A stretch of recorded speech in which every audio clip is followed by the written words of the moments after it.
Well, our topic for today is goals and assessments. In addition to that, we'll talk a little bit about kind of getting prepared to establish goals and figure out how you're going to assess your success in accomplishing these things. So we'll start off talking a little bit about mission and vision and proceed through visiting about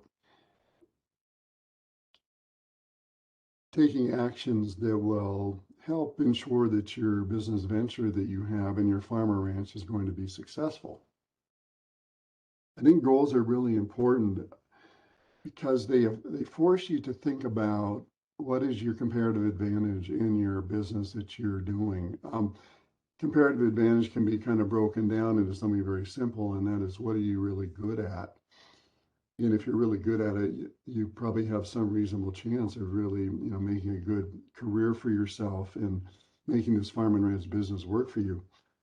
It also keeps your focus on what you intend to do because there are lots of things that come along. We'll talk about those things here momentarily that can change your interest in what you think you ought to be doing. And if you have some goals out in front of you, you can weigh those interests and figure out whether they're the things you ought to be doing or whether you should be sticking with what you were thinking about doing originally. So we'll talk a little bit about that.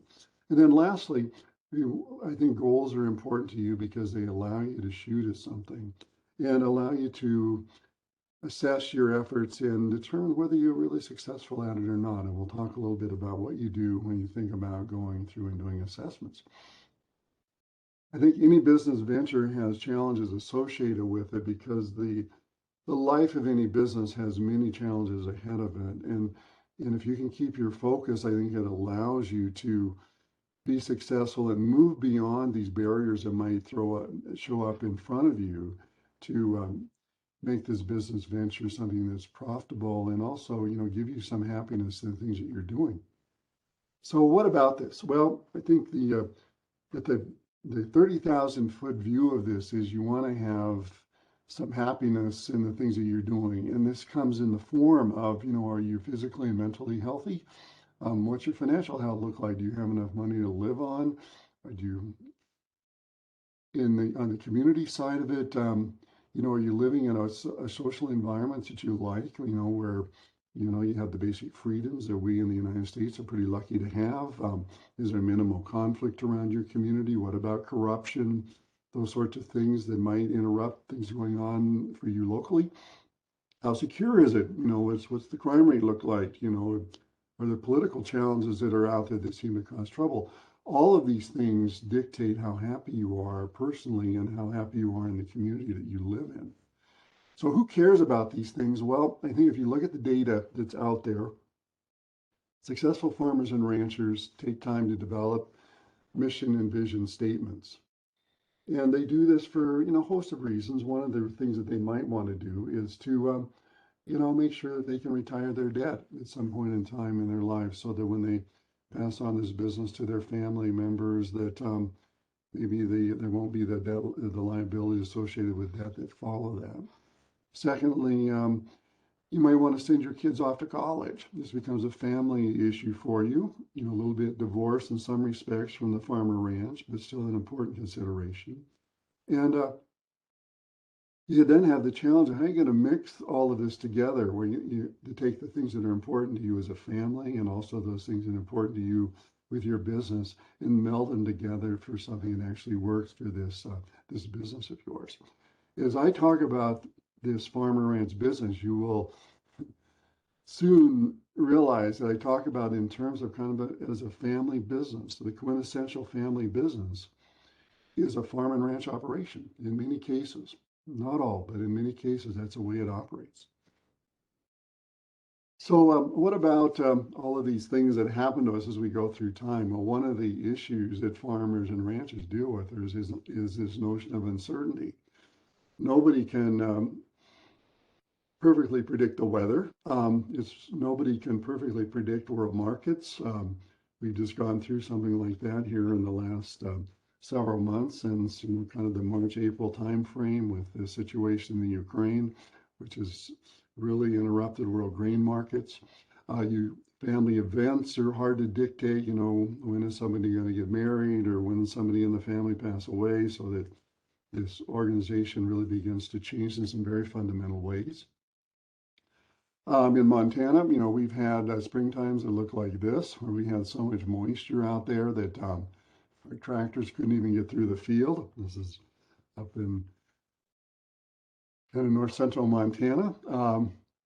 Or other years when drought has been a big consideration. You know, we had a very dry year a year ago. This past year was much better, but we understand that in Montana we live in an economy or in a climate here where the prospect of, you know, too much moisture and too little moisture are realities for people that are on the farm and ranch operations.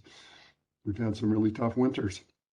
This goes back some years ago of cattle out in the eastern part of the state. You know, massive losses of cattle just due to a late spring snowstorm, where cattle were lost not only on the range but in transporting them to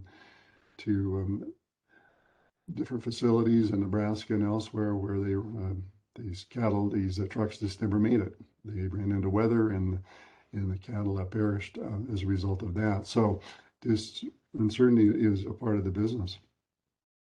In Montana this year, we've had a reasonable year actually from a lot of Montana producers. But as you can see, the September drought map still has a lot of colors on it. That means that there's some level of drought that you're facing, all the way from some abnormally dry conditions to really extreme drought conditions in the northwestern part of the state. So as much as we look at Montana having a pretty decent year this past year, you know, a lot of drought related conditions throughout the state.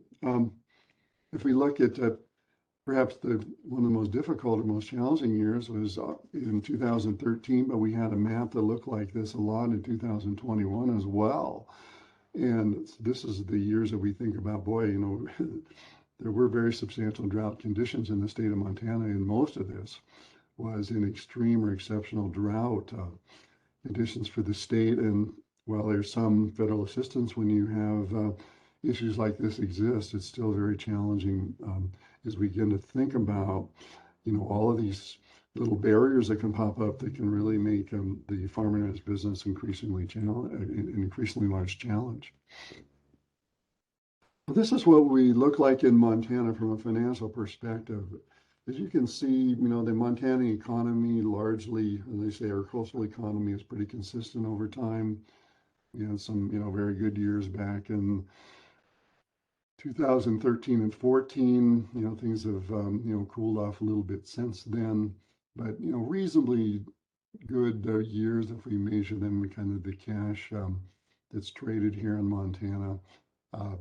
Even up through 2021, which is the last information that's on this. So we've had, you know, pretty stable agricultural environment, even though, you know, not as good as it was back a few years ago. The big challenge this year has been, on one side, a very positive thing. If you look at the blue line here of the wheat market in Montana, you can see that wheat prices have just gone through the ceiling. We've had some of the highest wheat prices that we have had in a long time, over the last couple of decades, in fact.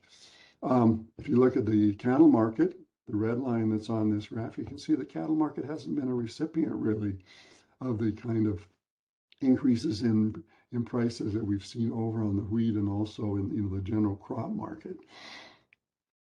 The challenge, though, has been that we're in an inflationary environment right now, where inflation, at least in one measure of it, a very inclusive measure of it, you know, exceeds 8% right now or thereabouts. So what we've had is a situation where prices that have been received by farmers and ranchers have been higher, especially for the farmers, cutting out the cattle business. But the fact of the matter is that the prices that we paid, the red line on here, has also increased very rapidly if we look especially at the price of fertilizer and also fuel, which have seen some really substantial increases over the past year. So inflation is a reality out on the farm and ranch these days. with certainly cutting into what we consider to be profitability or margins in these businesses. So really challenging economic times in many ways as a result of the inflationary environment that we're a part of.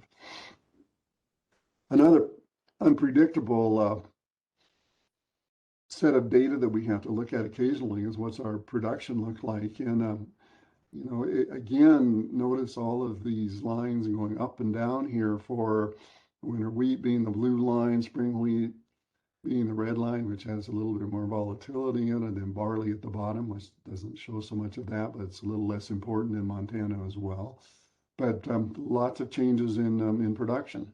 And into 2021, we had really tough production year here. In 2022, the year which just passed here, things might look much better. But this graph here shows you that a fair bit of variability as we kind of move through time here as crop production levels change. The Montana cattle herd situation has been a little bit different. We've had a very consistent cattle herd here in Montana, going back even to the early 1980s when it was a little bit higher, but have kind of been around this, 2.5 million head or so in Montana for some time.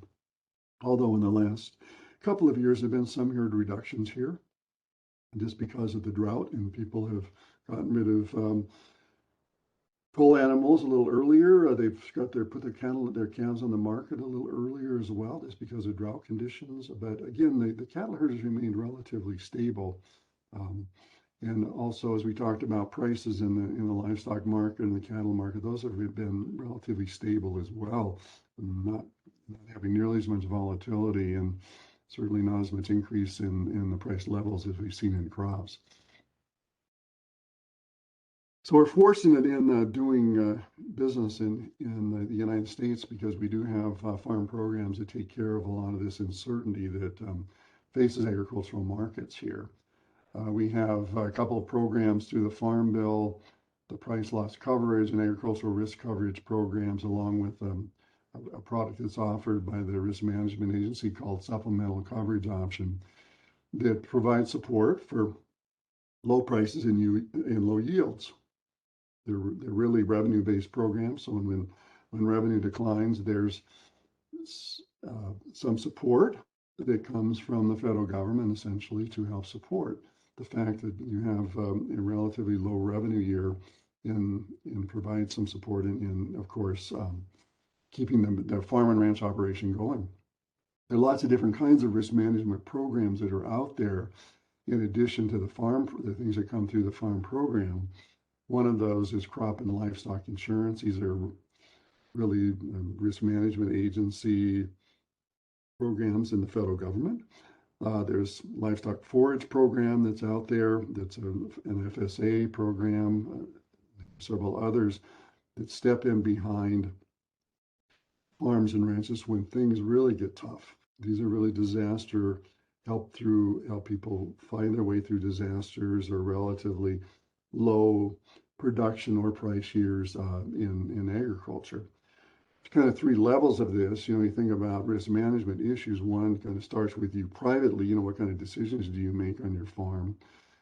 But then at the next tier of that, we have insurance programs that are kind of a collaboration between farmers and the federal government to help you. And then lastly, we have programs that are really straight subsidy programs, which are just government programs. You don't have to pay any money for them, where the federal government steps in behind you and help support. The livestock forage program is one of those sorts of programs.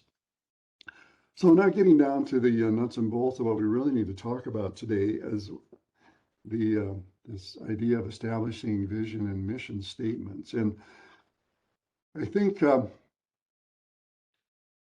as I said before, this helps provide some focus. And in our Frank and Ernest cartoon here, we have some focus for them because they're going to be out doing a little bit of hunting, and they've realized that they can hunt for this mammoth that's out there or maybe some other animals, and that's how they're going to survive. I think vision statements in many ways are the most important component of this. We're going to talk a little more about vision than we do about vision, but I think that it's really critical to think about vision in relation to what we'll talk about momentarily with respect to your mission statement. The vision statement allows you to look down the pike. What are you planning on doing in the future? What would you like this farm and ranch of yours to look like 10 years from now or 20 years from now? So we're going to have this one component of this, which is just looking forward. So you know where you've been, and now you're going to look downstream. The mission statement kind of takes in a little bit different direction because it's going to really, it has some components that look downstream, but you're actually looking back upstream to, kind of take a look at what's been your family business constitution. What are the standards that you exist by? How do you make decisions in the family? In effect, it's kind of going through and writing and I don't like this terminology really, but to writing an obituary for yourself. What are they going to say about you and your farm or ranch if something were to happen to you today or in the future? The mission statement will provide some guidance to what people are going to say about you. There's some stories out there about people that were POWs in World War II, and one of the things that they found about these POWs were those with people that had a mission to perform, had some idea of what they ought to be doing, and doing some important work left in the life that they had to live are the ones that survived. People that don't have much hope and kind of saying just allow themselves to exist from one day to the next without having any sort of goal in mind or any purpose, not a very good formula for survival. It's expressed in a little bit different way with Franklin Covey. He's an author that spends a lot of time talking about, financial health, and certainly mission and vision is an important part of what he preaches. But it's this inner urge to help pursue some activity or perform a service. What is it that drives you when you get out of bed in the morning to go off and do something that's important? You can kind of go through and assess this mission statement, as we'll go through and talk about in some other ways in a few minutes. But what are the strengths of this urge that you have? What are the weaknesses of it? Why might it lead you astray? What opportunities are presented by it, and what are the threats that might make this mission or this urge of yours maybe not work out so well? I think the first important question you need to ask yourself is what family business am I in? Why am I here? Where are we going to go with this business? An example of that, I'm doing a little bit on kind of the fiber side of things at this moment in time here, but we're in the farming business to produce food and fiber and excellent stewards of our land and water resources for our children. That might be a good mission statement for somebody in the farm and ranch business. You've really identified why you're here. You're in this doing this production activity, and where are you going with this? Well, we're going to do some things out there that are really important for our children. I think it's a matter of developing a simple statement for yourself as well. Sometimes you have these mission statements that go on for a paragraph or two. I don't think that's very useful. A mission statement and vision statement as well needs to be something you can remember. So it's a matter of cutting this down into a very simple statement that you can, carry with you in your wallet or in your purse or whatever from one day to the next. I think the main thing about writing a mission statement is that going through the process is really important to you. It's more important than anything else. You don't need to spend very much time figuring out how elaborate this is or whether it really meets everything you ought to be doing with the mission statement, but it's just a matter of getting started and actually going through the process of developing one. So I think it's important for everybody to give it a try. So I'm going to encourage you to pause this webinar that we're on right now for about 5 minutes and take a few minutes, this 5-minute break to write a vision statement. Remember, you're going to look ahead. What's this business of yours going to look like? For example, purposes 10 years from now. And then what about this mission statement? Why are you here and what are you doing? So take a few minutes and do that. And you can come back 5 minutes from now and we will go through and see how well your vision and mission statements match with some things that we'll talk about. Okay, let's talk about goals. Vision and mission statements prepare us to begin to think about what these goals ought to be. You might have a goal that looks something like this. I might argue this is a little bit of a short-term view of this. It may be one where you're just looking from one day to the next, but of course, I'm goal-oriented, sir. I have exactly 2,763 days, 4 hours, and 2 minutes to retirement. So it's a noble thing to want to be retired. Looking at it in short little snippets like this might be it could be hazardous to your health, I suppose. So Franklin Covey touched on this idea of setting goals and had this idea about how you might go about it. One, I think you need to make sure your goals identify where you want to be. And in the process helps you determine where you are. So you're going to kind of be moving from where you'd like to, where you are currently to where you want to be. Gives you important information on how you're going to get there. You're not going to get there without putting some information in place, or at least some strategies in place to figure out how you're going to get from one place to the next. Tells you when you've arrived. And that's where you go through an assessment, I think, to figure out if you've arrived and what that means to you. And then I think most importantly, probably, it unifies your efforts and your energies. It focuses on something that's important to you and it drives you in that direction. We'll talk about this in terms of a goal-directed management. It's just a method of going through and establishing goals, long and short-term goals for yourself. Most importantly, all of these things we're going to talk about today, they're not final. You're not going to etch them in a piece of granite and live with these for the rest of your life. Things are changing all the time, and you have to be prepared to look at everything from the most long-term goals you have to the most short-term things that you're shooting for and figure out whether they're really appropriate moving forward or not. You know, human, physical, and financial resources change. As all farmers and ranchers can tell you, market prices are forever changing. That's the reason everybody watches the futures market every morning. Institutions change, federal government programs change. The tax code has changes in it as well, going through some major issues on that with some issues of debt repayment going on now, or debt forgiveness going on now for some farmers. So all of these things have become important to integrate into whatever your goals are moving forward. So you have this challenge in front of you to take a look at these goals periodically. Every year is probably a good idea, and update them. And this allows you to have the capacity to effectively manage them. And in all cases, these are important living documents for you. They're not things to be etched in granite, as I said before. They're things that need to live, and they need to live from one year to the next, and that means you need to pay attention to them occasionally.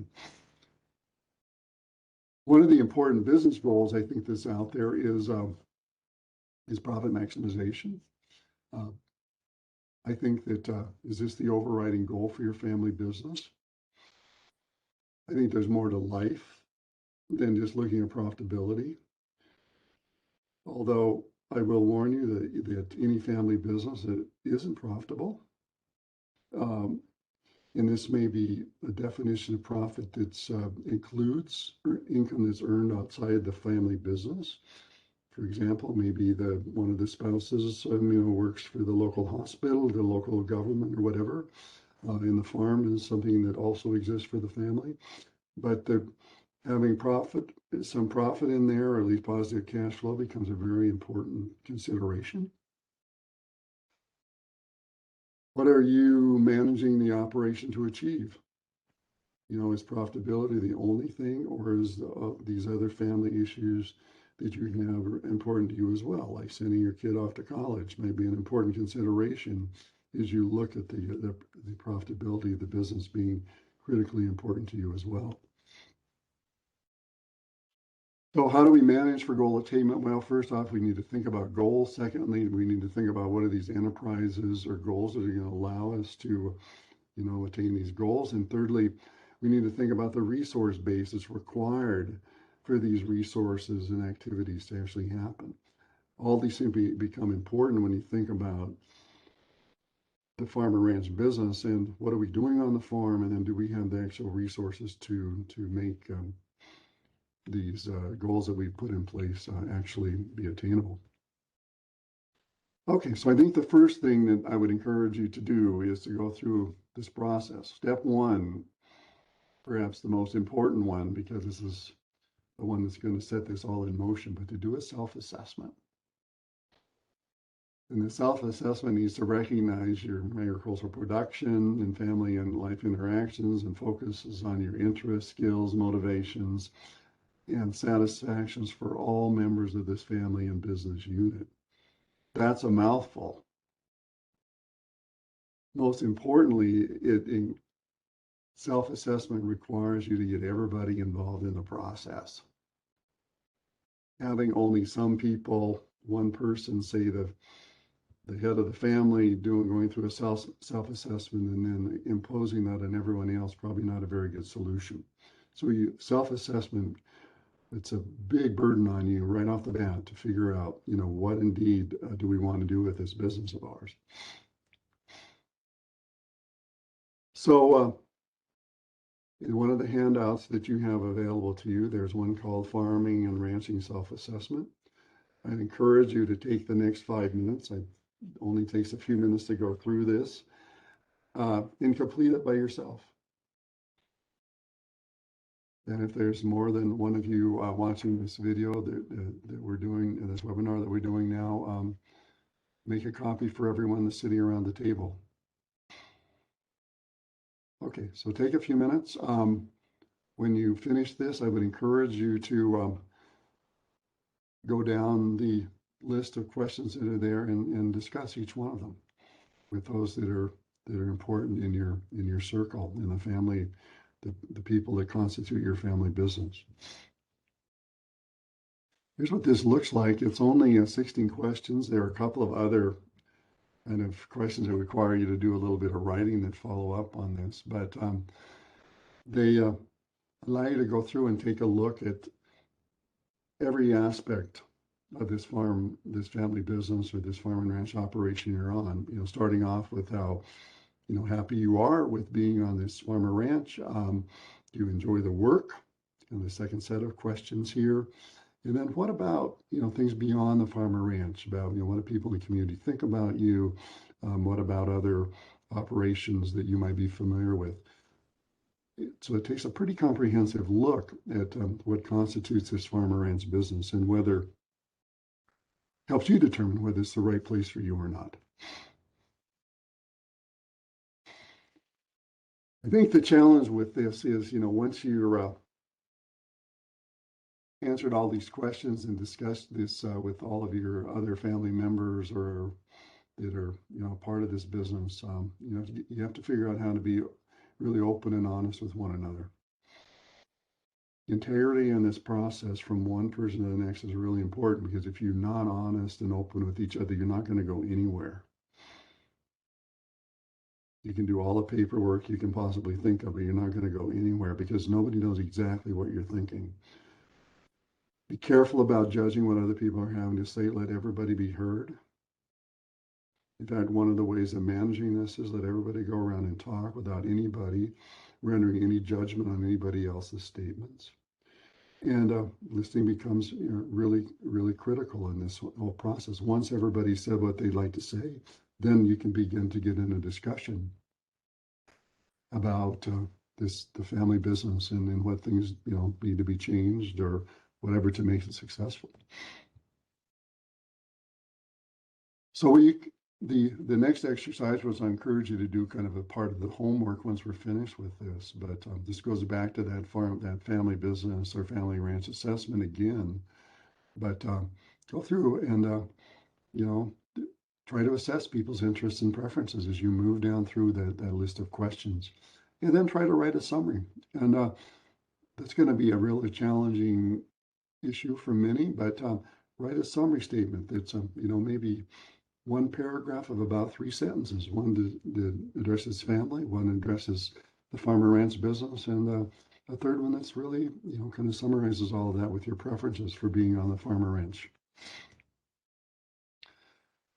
Second part of this is getting closer to the nitty gritty of this, because now you're going to have to identify which goals are really important to you. Now, there's some questions you can ask yourself to help you move forward on this. First off, where are we going in life?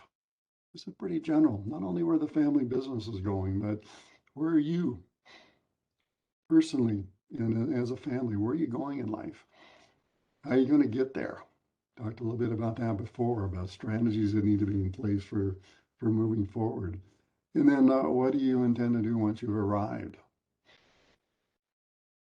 You're going to go through some assessment, be perfectly content and with the money you're earning and hit the golf courses. What are you going to do?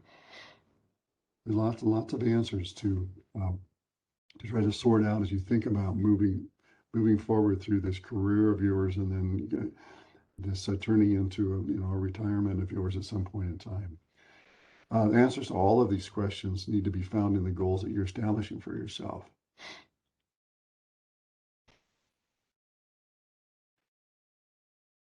The other part of this is to set some priorities for yourself. You can have lists of goals that are out there.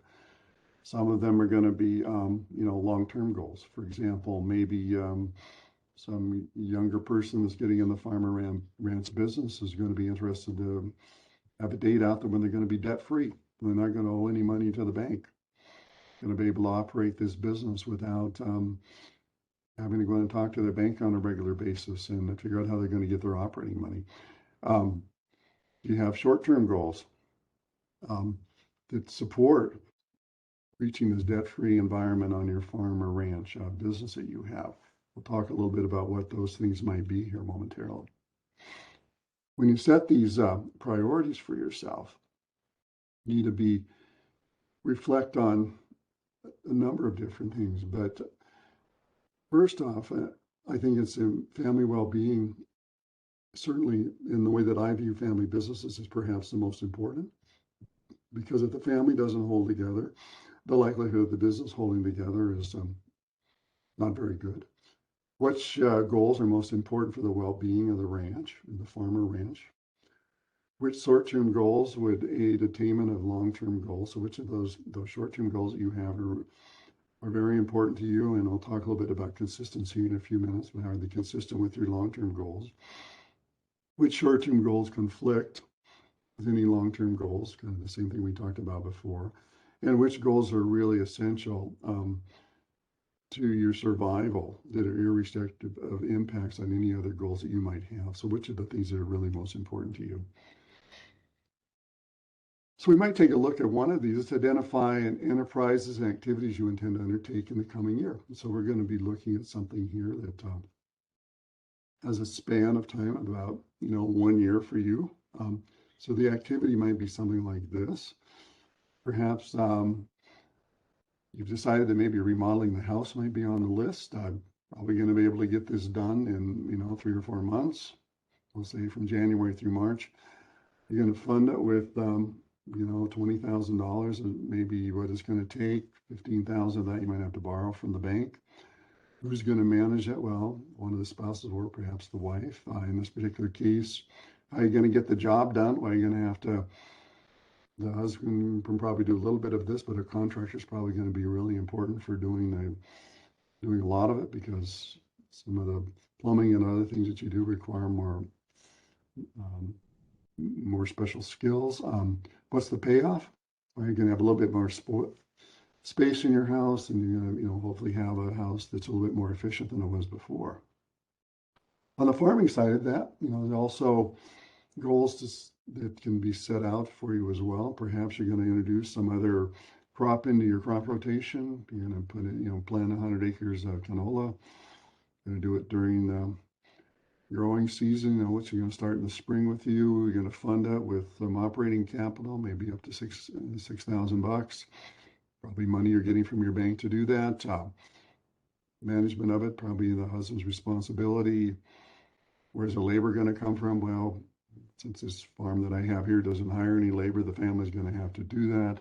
And what are the payoffs? Well, hopefully you're going to increase your net returns and the profitability of the farm, and maybe introduce some really important crop diversification in your crop rotation. So some really important goals out here for the farming operation as well.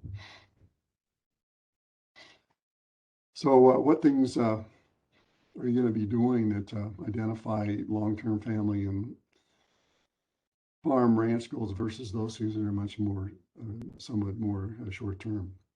So, go back to the examples that we've kind of looked at before here, and begin to craft your own long-term family and farm goals to help move this process forward. A couple handouts that are out there that might be useful to you. One, identifying your family goals, and another one to help you identify your farm or ranch goals as well. That will help you in this process. Here's what these look like. First of those, just identifying long-term family goals. What's your most important long-term goal? That needs to be one statement. You go ahead and list other things below that, but make sure that you have one out there that you identify as most important. And what are the other goals that are important to you can be listed below that. Same thing as you're going to do on the farm and ranch side. What's the most important long-term goal that you have? And then again, list your other long-term goals of your farm or ranch operations, down below that. I think when you go back and look at these long-term considerations, I like to use this acronym, DRIVE, to kind of motivate this. You can go back and look and see if it shows you some direction. Does it seem like it's reasonable to you? Is it inspiring, something you really want to do that's going to really, give you this urge to get out of bed in the morning and go do something that's very important? Is it visible? Can people tell what, changes are happening? And does it have a time frame attached to it? That's what eventual really gets to, because when are you going to complete this? So in the example we've gone through so far with this farmer ranch family business here, maybe we want to, go in through increase our gross income per acre. That's pretty well identified. Reduce our workload, something that's pretty visible to people who are watching us. Send our children off to college becomes something that's important to us, something that's really inspirational to us in many ways. And then transfer this to the next generation, the eventuality of this. What are you going to do with it when you're kind of done with it and somebody else needs to take this over? So all of this becomes important long-term considerations as you think about putting together long-term goals. So the next thing that we're going to begin to think about is, what about these short-term goals that are going to provide support for these long-term goals that we've already established? Again, I like to use an acronym to help direct me in the things that we're going to do on a short-term basis. And how do you identify something that's long-term versus short-term? Well, I like to think about short-term goals as something we're going to do over the next year, the next 12 months. When it gets beyond 12 months, they kind of fall into my pot of being much more long-term. But I really like to think about long-term probably being out there somewhere in that 10-year range or something as well. So what we're going to talk about right now is, what are we going to do over the next year? And we can pretty well define that. So it has to be specific, which means it's, not a major project, but something very specific that we can do. It needs to be measurable. It needs to have some kind of orientation to it. That is, gives us some idea that's at least attainable and reasonable. We talked about that before, but is it going to be rewarding as well? And then again, can we get it done within the year? So might be some examples for you to think about. Maybe increase our average winter wheat yield to 40 bushels. Maybe we can do that with some fertilizer or some other, some issues with, weeds and other things. Maybe some herbicides might handle some of that. What about contracting some of our alfalfa hay to a custom operator, where we might do better having a custom operator do it than utilizing our time for that? We might want to set up a succession planning meeting with a lawyer and meet with him, maybe him or her, a couple times during the year. All of these are things that we can easily identify. They're relatively specific. We can measure our progress on those, and we know that there's timing out there that applies to all of them. So they're going to, theoretically could be done within 1 year. So one of the important things to do is to now go back and make sure that the long-term goals you set in front of you are consistent with the short-term goals that you've established. Because if you're thinking about your farm and ranch operation, you don't want a long-term goal out there that's set out to retain this farm and ranch business so you can transfer this to your children with a short-term goal that might get in the way of that, or you're going to go off in some other direction. This is where setting some goals for yourself can really be very helpful in keeping you on task. So I'm not going to go through these in any detail for you, but let's just take one of them here. So we have this long-term goal of ours to increase our income per acre. And our short-term approach to that is to go out and try to increase our wheat yields. So one way to approach that that are very consistent with one another. We'll take another one of those. Let's take the third one down about we have this long-term goal of our children going to college. Well, maybe one thing we need to be doing in the near term is looking at scholarship opportunities. If it looks like it's a little bit beyond our ability to send our kids to college. So all of these things become really important. What are we doing now that's going to really be important to us as we look downstream to the long-term goals we hope to establish? So I encourage you to make this list of goals. You want to list high priority long-term goals at your top of your sheet of paper.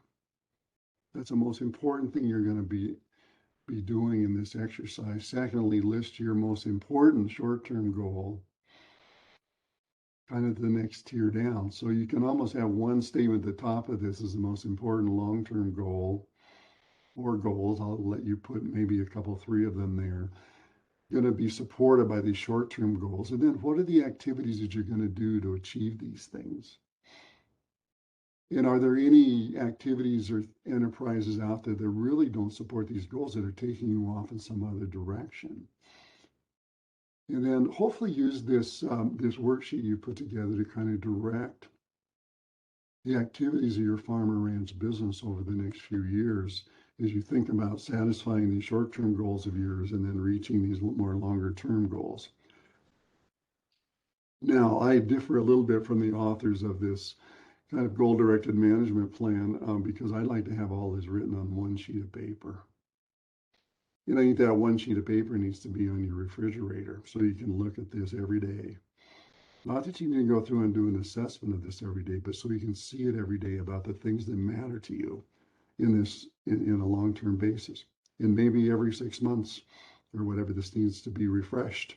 And a new piece of paper needs to go up on the refrigerator. But keeping this out in front of you becomes important.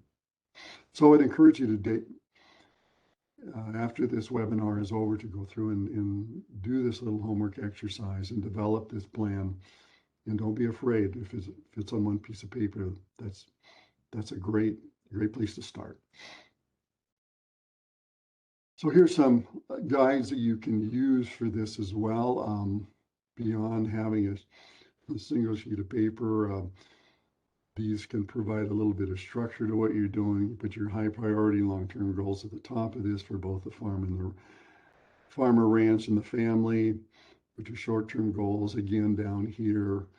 Again, probably the middle column of that being really important to make sure they support one another. And then what activities you're going to be involved in that you're going to allow these things to actually happen. And again, the support column between the two of them becomes critically important to make sure that you're pointed in the right direction. So we have all of this, these components, your long-term, short-term goals, and then these activities and enterprises that make up this management plan of yours. In many ways, the last section of this is the most important, and it's because at this point in time, you're going to figure out whether what you've done is actually been successful. And Frank and Ernest, again, the trainer says, I've already achieved the Mind-body connection, my waist measurement is exactly the same as my IQ. And that might be one way to measure how well you're doing. Kind of some goals there in mind that are a long way apart from one another. So let's develop a scorecard for yourself. And how can you develop a scorecard that's going to reward you and provide some, really important information to you? So take a look at this at the end of the year. So you have this goal that's out there to increase your average winter wheat yield to 40 bushels an acre. Well, there's probably lots of reasons out there that this may or may not happen, but it's still important at the end of your, in September to sit down and take a look at this. You can give yourself no points if if you increase your yield to 35, so you're a little bit below. Give yourself 1 point if you increase your yield to 40 bushels or more. You can give yourself 2 points if you've done really well. You've increased your wheat yield to 45 bushels or more. Second thing you've said in front of yourself, you want to contract a custom operator to help you put up some of your alfalfa hay. Custom operator was too busy. Now that's unfortunate because you're not going to get any points for that.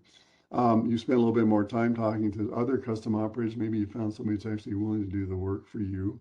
And then you've actually found another custom operator that's willing to do it for a rate that's less than what you thought you were going to have to pay. So you've been able to score yourself again by awarding yourself points by how effective you were in getting this goal accomplished of finding a custom operator.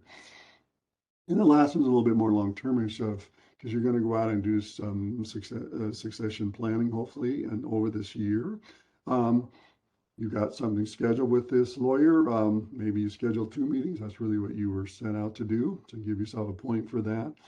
And if you've actually gone beyond that to where you schedule more meetings and actually have developed a preliminary plan for yourself, maybe have a will in place, you can give yourself 2 points. So you can go through each one of these goals you've established for yourself, short-term or long-term, and determine whether you've succeeded.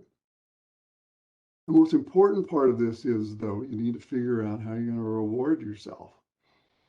It doesn't need to go out and do some, big things like going out and buying yourself a new car, a new tractor, or whatever else you might want to buy for yourself, but it might be important to do something small to go out and reward yourself with, going out for a nice dinner or doing something that recognizes the fact that you've accomplished this particular goal. So, in summary, we've talked about a lot of things here about how you can set yourself up for a good quality of life. And don't get too complex about that. A good quality of life is a life that has a high degree of happiness. There are lots of studies that are out there to measure different things that are important to people, but happiness always is the one that surfaces as the most important. We talked about vision and mission. Where are you going with this thing?